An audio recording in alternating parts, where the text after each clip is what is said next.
The best revenge is to be unlike him who performed the injury. Did you know that every day, in every interaction, there's a hidden battlefield? It's the unseen struggle of manipulation versus authenticity, where our minds and hearts are the prizes to be won. It's not just in the movies or dramatic novels, it's in our offices, our homes, and even in the palm of our hands through our phones. Now, imagine navigating this battlefield armed with wisdom from the ancient Stoics, thinkers who understood the value of the mind and how to protect it. They taught us not just to survive, but to thrive amidst life's chaos by holding firm to our inner citadel, our core of rationality and virtue.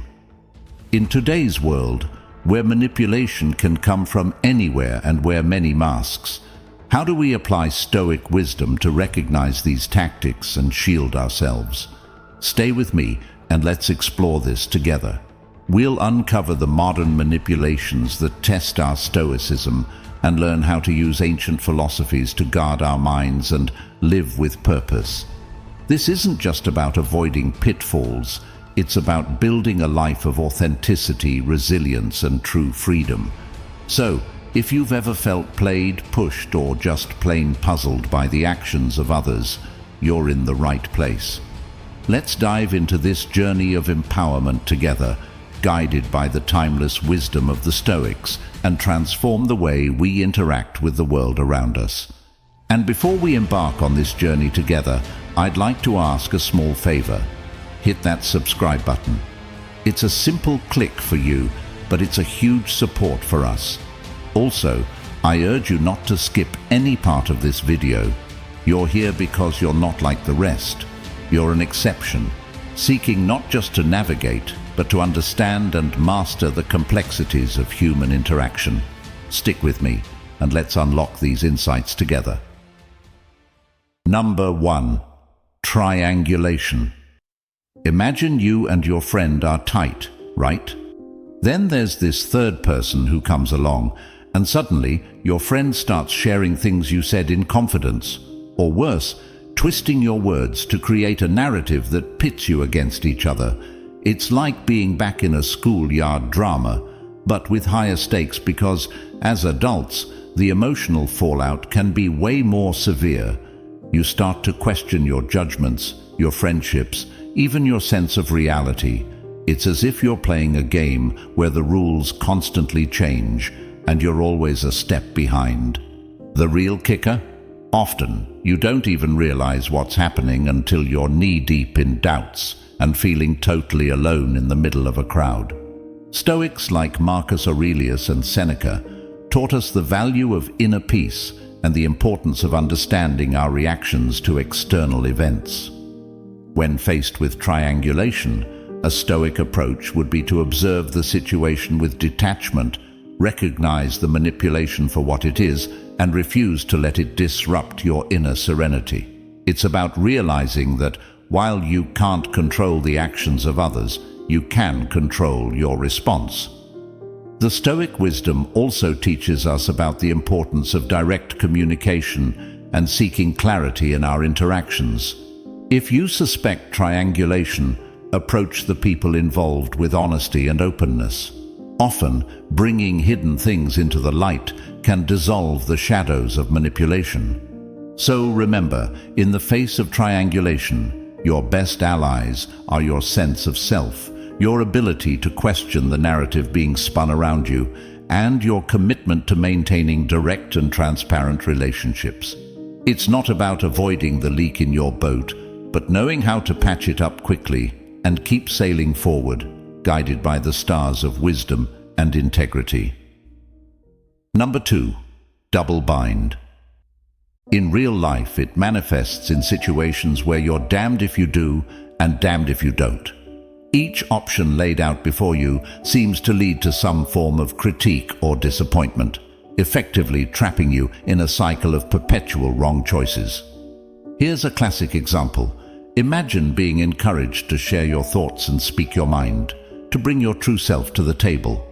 So, you muster up the courage, you open up, and bam!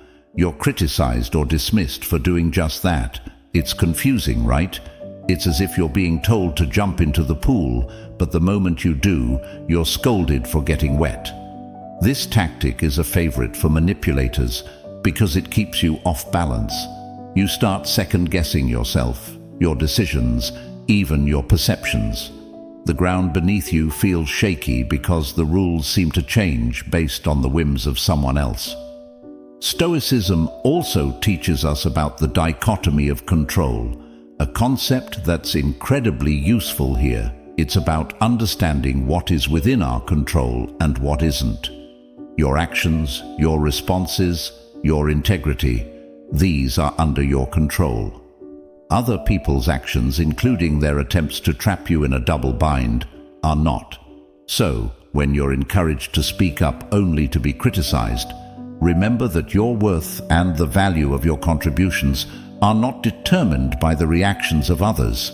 They are determined by your own commitment to speaking and acting with integrity.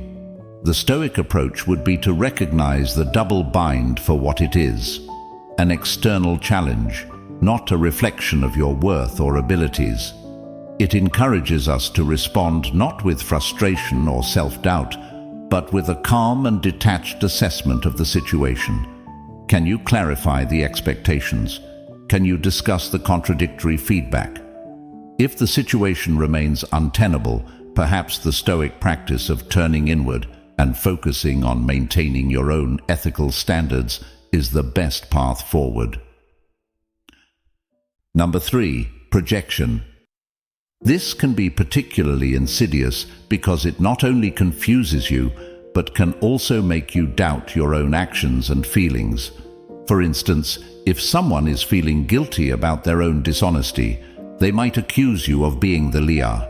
Or, if they struggle with jealousy, they might insist that you're the one who can't be trusted. It's a defense mechanism, a way of avoiding the discomfort of facing their own shortcomings by making them about someone else, namely, you. Stoicism encourages us to question the validity of the accusations being projected onto us. Are they a true reflection of our character or actions, or are they a mirror reflecting someone else's issues? By maintaining a clear sense of self and staying grounded in our own truth, we can deflect these unfounded projections without allowing them to penetrate our peace of mind. Marcus Aurelius reminds us to meet others' faults with compassion and understanding. Recognizing projection for what it is, a sign of someone else's inner turmoil, allows us to respond not with anger or defensiveness, but with patience and empathy. This doesn't mean we accept the projection as true or let it slide without address. Instead, we can gently but firmly refute the false accusations and, if possible, encourage the projector to reflect on their own behavior. The Stoic approach to dealing with projection also involves recognizing the limits of our responsibility. We are responsible for our actions, our integrity, and our responses. We are not responsible for carrying the emotional baggage that others try to unload onto us. This distinction is crucial for maintaining our emotional well-being in the face of projection. In dealing with projection, it's also helpful to maintain strong personal boundaries. Stoicism teaches us the value of knowing what belongs to us and what does not, emotionally, psychologically, and ethically. When someone projects their faults onto us, it's a clear signal to reinforce those boundaries, to protect our garden from someone else's trash, so to speak. Number 4, time pressure. This manipulation tactic can pop up anywhere. In sales, it's the limited time offer that pressures you to buy something right now. In relationships, it might be a partner pushing for a quicker commitment than you're comfortable with. And in the workplace, it could manifest as unreasonable deadlines that force you to make decisions without adequate information or consideration. One of the core principles of Stoicism is the dichotomy of control, distinguishing between what is within our power and what is not. When faced with time pressure, it's crucial to remember that while we may not control the external demands placed on us, we do control our reactions to these demands. We can choose to take a breath, step back, and assess the situation with the clarity and rationality that Stoicism advocates. Seneca emphasizes the value of time as our most precious resource. Yet Stoicism also teaches us that the quality of our decisions, how aligned they are with our values and rational understanding, is far more important than the speed with which we make them. Therefore, when someone tries to rush us, invoking the wisdom of Seneca can be a powerful antidote. It's about recognizing that the urgency is often artificial and that real opportunities, real friends, and genuine deals will allow us the space and time to make decisions that are right for us. Marcus Aurelius encourages us to focus on the present moment and act with purpose and integrity. This Stoic practice can be incredibly helpful when dealing with time pressure. By staying present and not getting swept up in the frenzy of a ticking clock, we can maintain our composure and make decisions that reflect our true selves and our genuine best interests. The Stoic approach to time pressure also involves practicing courage, the courage to say no, the courage to ask for more time, and the courage to stand by our decisions, even if they go against the grain of urgency imposed by others. It's about having the strength to resist the wave of immediacy and choose the path that aligns with our reasoned judgment and personal values. Number 5. Inconsistency. This tactic is particularly jarring because it plays with our basic human need for stability and predictability in relationships. When someone's behavior towards us is inconsistent, it triggers a deep sense of unease. We're wired to seek approval and a sense of belonging, so when these are given and then abruptly withdrawn, it leaves us craving more, trying to figure out the puzzle and, inevitably, walking on eggshells. The Stoics teach us that our happiness and peace of mind should not depend on external factors, including the behavior of others. Seneca advises us to anchor our happiness in our own virtue and reason, rather than in the approval or disapproval of others. Epictetus reminds us that we have the power to choose our responses to external events. When faced with inconsistency, we can choose to stay centered, reminding ourselves that the only thing we truly control is our own thoughts and actions. This doesn't mean we become indifferent or uncaring about how others treat us. Instead, it means we don't let our emotional well-being be at the mercy of someone else's fluctuating moods.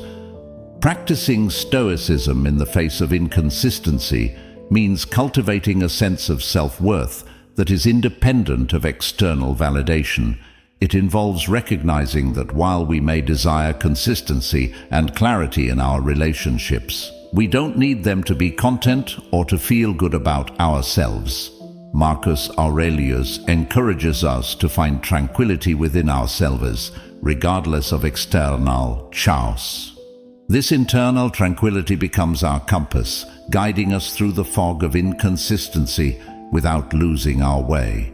Moreover, Stoicism teaches us the value of clear communication and setting boundaries. Inconsistency in others might sometimes be a call for us to express our needs and expectations more clearly. It invites us to practice the Stoic virtues of courage and justice, courage to address the issue directly, and justice to do so with kindness and respect for both ourselves and the other person. Number 6. Emotional blackmail. Imagine someone has taken your emotions, those raw and real feelings that make you who you are, and locked them up. To get them back, to feel okay again, you're told you must pay a price. Maybe it's doing something you're uncomfortable with, or maybe it's sacrificing your own needs or values. It's as though your feelings are being held hostage, and the ransom is your compliance, your agreement to do whatever it is that the blackmailer wants. This isn't just manipulation. It's manipulation that cuts deep, using the very essence of your human experience, your capacity to feel, against you. Emotional blackmail can manifest in many ways: guilt trips, fear-mongering, obligation and shaming. It's a tactic that plays on our fears, our loves, our desires to be seen as good, caring individuals. But here's the thing: real love, real respect, they don't come with strings attached. They're not conditional on meeting a set of demands or sacrificing your well-being for someone else's desires. Stoicism reminds us that while we cannot control the actions or demands of others, we can control our reactions to them. We can choose not to play the game. Marcus Aurelius teaches us about the importance of living in accordance with nature, which includes being true to our own nature, our own character. When someone attempts to use emotional blackmail against us, they're asking us to act against our nature, to betray our own values and integrity for the sake of their desires. The Stoic response is to hold firm to our principles, to act with virtue, and to maintain our inner peace and dignity, regardless of external pressures. Stoicism also teaches us about the importance of compassion, both for ourselves and for others. In the face of emotional blackmail, it's crucial to extend compassion to ourselves, to recognize that it's okay to feel upset or conflicted, but also to remember that we don't have to act on those feelings. It's equally important to try and understand where the other person is coming from, as their actions are likely driven by their own pain or unmet needs. However, understanding does not mean acquiescing. We can offer empathy without sacrificing our autonomy. Number 7. Gaslighting. This isn't just a disagreement. It's an attempt to make you question your perception of reality itself. That's gaslighting. It's a form of manipulation so subtle and insidious that it can shake the very foundations of your confidence, making you doubt your memory, your sanity, even your truth. Gaslighting can come in many forms: denying something you know happened, contradicting your feelings, or dismissing your concerns as irrational or overly sensitive. The goal is always the same: to undermine your trust in your own experiences and perceptions, making you more dependent on the manipulator's version of reality. Marcus Aurelius reminds us to be steadfast in the face of external turmoil. He teaches us to trust in our own perceptions and to return to our internal citadel, our place of rationality and inner peace, where no one else's words can reach us. Stoicism also encourages us to engage in constant self-reflection, to examine our beliefs and perceptions not with doubt, but with clarity and honesty. This practice can be incredibly empowering in the context of gaslighting. It allows us to differentiate between legitimate self-examination and the external imposition of doubt. By knowing ourselves and our minds deeply, we can recognize when our reality is being unfairly challenged. The Stoic approach to gaslighting is not about becoming impervious to manipulation, but about recognizing it for what it is: an external attempt to control and destabilize, and responding with the strength of our internal fortitude, our commitment to our truth, and our trust in our own perceptions. It's about maintaining our mental and emotional equilibrium, even when someone tries to tell us the sky isn't blue. Number 8. False social approval. This tactic leverages our deep-seated human need to belong, to be part of the tribe. It whispers in our ear that to fit in, we must follow the crowd, even when our gut tells us otherwise. But here's the twist: just because someone says everyone is doing it doesn't make it true.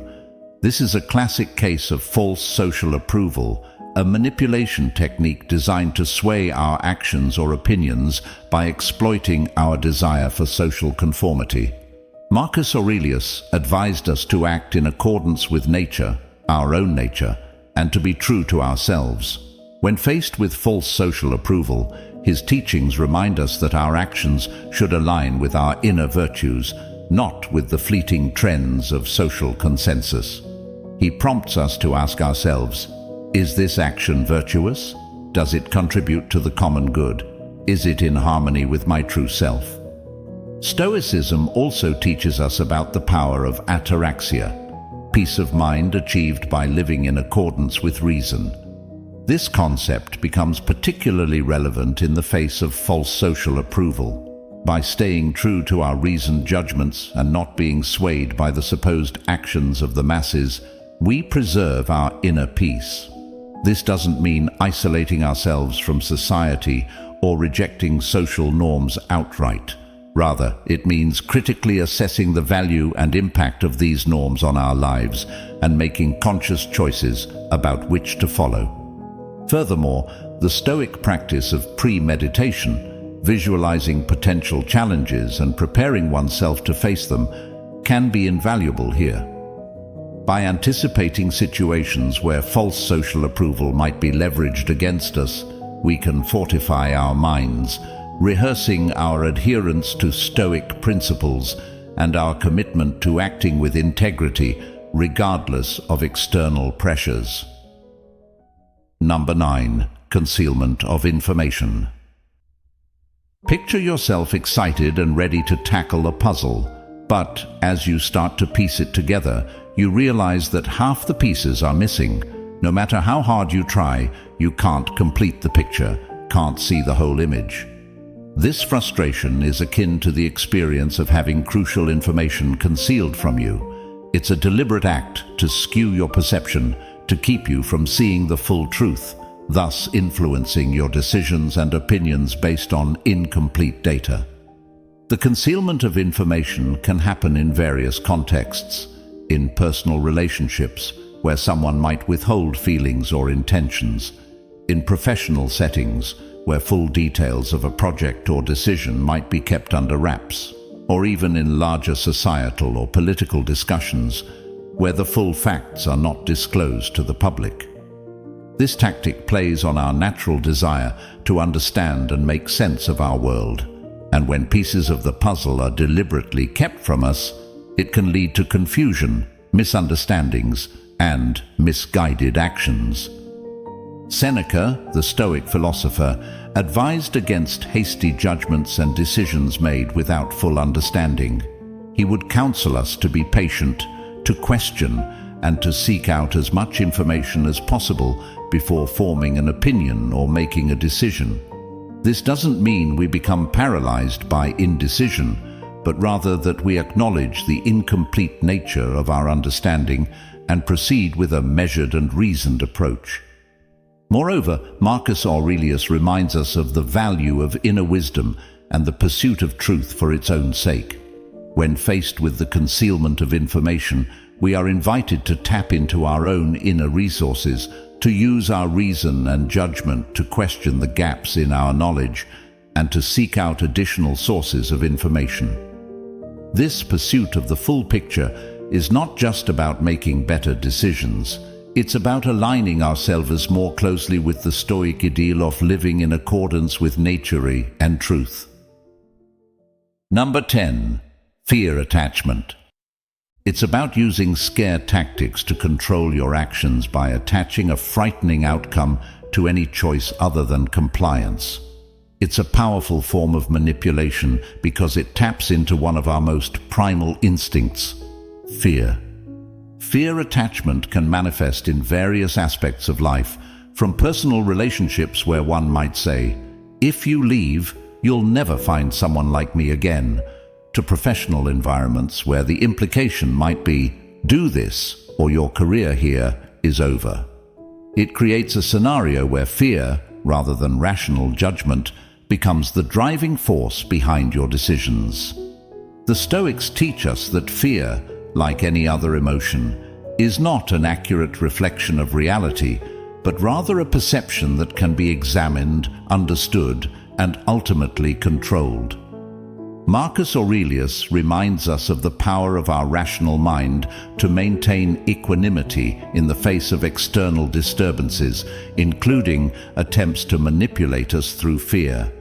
He advocates for a return to our inner citadel, our place of reason and virtue, where we can find the clarity and strength to stand firm in our decisions, unaffected by the external noise and unfounded threats. Moreover, Seneca suggests that often, when we confront our fears head-on, we find that they are not as insurmountable as they seemed. By facing the supposed consequences of non-compliance, we often find that the power they held over us diminishes, freeing us to make decisions based on our true values and best interests, rather than out of fear. Number 11. The blame game. This tactic is a classic move in the manipulator's playbook, shifting responsibility away from themselves and onto you, making you the fall guy for their actions or mistakes. The blame game can be particularly damaging because it not only places undue stress and guilt on you, but can also tarnish your reputation and relationships with others. It's a tactic that relies on creating confusion and doubt, making it challenging to see the situation clearly and defend yourself effectively. When accused unfairly, it's crucial to remember that while we may not control the accusations themselves, we do control how we respond to them. The Stoic approach encourages us to respond with reason and calm, to examine the facts of the situation and to stand firm in our truth. Marcus Aurelius advises us to meet false accusations with tranquility and to maintain our character in the face of adversity. He would counsel us not to retaliate with anger or defensiveness, but to calmly present our case and let our actions speak to our character. This Stoic composure allows us to maintain our dignity and peace of mind, even when faced with unjust blame.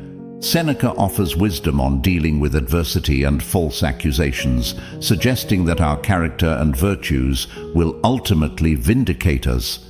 He advocates for patience and understanding, recognizing that sometimes the truth takes time to emerge. In the meantime, we should live in such a way that those who know us will not believe the false accusations, and those who do not will be won over by our steadfast virtue. Number 12. False praise. This is where flattery is used not as a form of sincere kindness, but as a tool to lower your defenses and make you more susceptible to manipulation. False praise can be particularly tricky to navigate because it plays on our natural desire for approval and validation. It's sweet on the surface, making us feel seen and appreciated, but the underlying intent is to influence our actions or decisions to someone else's advantage.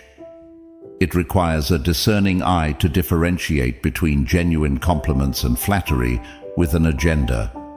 Stoicism teaches us the value of self-awareness and the importance of basing our self-esteem on our own judgments and virtues, rather than on external approval. It encourages us to question the intent behind the praise and to maintain our equilibrium, whether we're being criticized or complimented.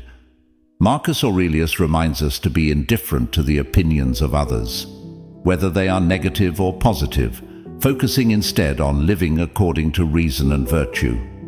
When we receive praise, the Stoic approach would be to appreciate it, but not to let it sway us from our path or cloud our judgment. It's about understanding that true worth comes from our actions and character, not from the flattery of others. Epictetus highlights the importance of discernment, of being able to distinguish between what is truly good, actions in accordance with virtue, and what merely appears to be good, like empty praise. He would advise us to examine the compliments we receive. Do they align with our own understanding of our virtues and actions, or are they attempting to manipulate us into acting against our best interests? Number 13. Victimization. This is a complex tactic because it plays on one of our most noble instincts, the desire to help those in need. It puts you in a bind where saying no can feel like abandoning someone in their hour of need, even when your gut tells you that their distress might not be as straightforward as it seems. Stoicism teaches us the importance of wisdom, the ability to see things for what they truly are. It encourages us to look beyond the surface, to question the narrative being presented, and to discern whether our help is genuinely needed or if we're being manipulated under the guise of victimhood. Marcus Aurelius urges us to act with kindness and justice, but also with wisdom. He would counsel us to extend our empathy judiciously, ensuring that our desire to help is not being exploited for manipulative ends. Stoicism doesn't call for a hardening of the heart, but for a sharpening of the mind, to see when our virtues are being turned against us. Seneca, with his insight into the complexities of human relationships, reminds us that true help does not always mean giving others what they want, but what they truly need. Sometimes the most compassionate response can be to encourage self-sufficiency and resilience, rather than acquiescing to demands that serve only to entrench the manipulator's victim narrative. The Stoic practice of reflection is also invaluable here. By reflecting on our interactions, we can better understand when our empathy is being exploited. This reflection allows us to set healthy boundaries, offering support in ways that are truly helpful without becoming enmeshed in manipulative dynamics. Number 14.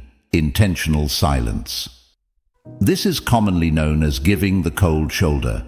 Imagine you're in the middle of a conversation, and suddenly the other person goes silent, refusing to acknowledge your words, your presence, even your very existence.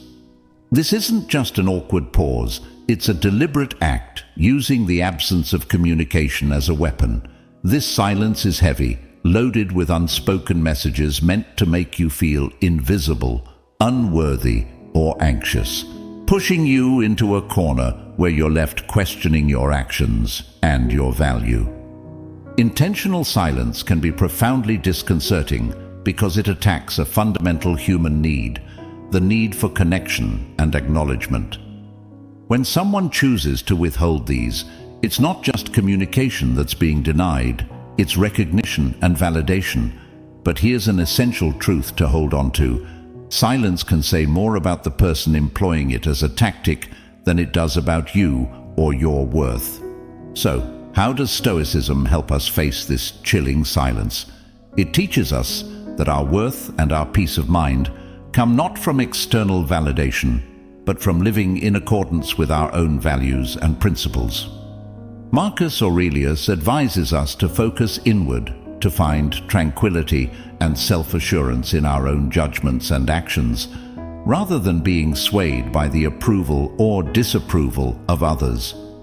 When faced with intentional silence, this Stoic principle encourages us to reflect on our own integrity and self-worth, independent of the acknowledgement from those around us. Seneca offers wisdom on patience and endurance, virtues that are particularly relevant when navigating the terrain of intentional silence. He teaches us that sometimes the best response is to maintain our dignity, to continue living virtuously, and to let our actions speak for themselves. In doing so, we demonstrate that our self-esteem is not hostage to others' willingness to communicate. Moreover, Stoicism encourages us to extend compassion, even towards those who use silence as a weapon. This doesn't mean we accept poor treatment or diminish our worth. Rather, it means we recognize that such behavior often stems from the other person's struggles or inability to communicate effectively. From this place of understanding, we can choose to respond with empathy, seeking to bridge the gap without compromising our self-respect. As we close this chapter of our Stoic journey together, remember, in the vast tapestry of human interaction, manipulation may weave its threads around us. but it is the strength of our own character, the clarity of our reason, and the steadfastness of our virtue that determine the pattern of our lives. I invite you to watch one of the suggested videos on the screen. Let's keep this conversation going, delving deeper into the wisdom of the Stoics and cultivating a life of virtue, resilience, and profound peace. Thank you for walking this path with me today, for being an integral part of the Stoic Journal. See you soon.